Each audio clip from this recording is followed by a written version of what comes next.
post, nandiyan ka agad.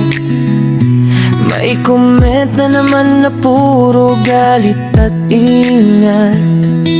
Wala ka namang ambag sa buhay niya, pero kung makapagsalita, parang ikaw ang nagpalaki sa kanya. Hindi mo alam ang pagod at sakripisyo, ang mga luha sa likod ng entablado.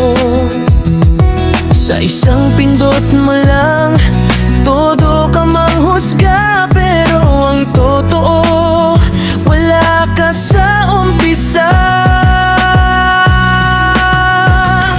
Sa likod ng screen ka lang matapang, pagharap sa personal, biglang uurong ang tapang. Kung may problema ka, ayusin mo muna, bago ang buhay ng iba ang punahin mo pa.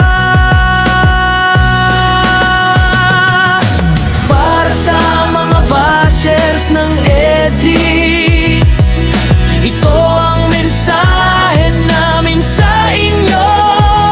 Habang kayo ay puro salita, siya naman ay tuloy sa pangarap niya. Wala kayong ambag, puro lang reklamo. Inggit lang ba yan? Sabihin mo na pato.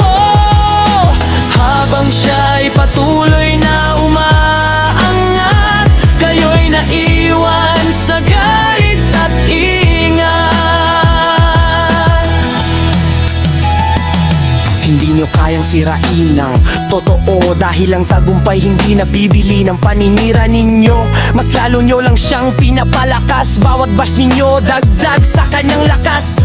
Kung wala kayong maibigay na mabuti, mas mabuti pang manahimik at ngumiti. Dahil ang taong may pangarap na malinaw, hindi natitinak sa ingay na mababaw. Salamat sa views at sa engagement. Kahit hate, may pakinabang pa rin sa moment. Habang kayo'y galit sa gilid ng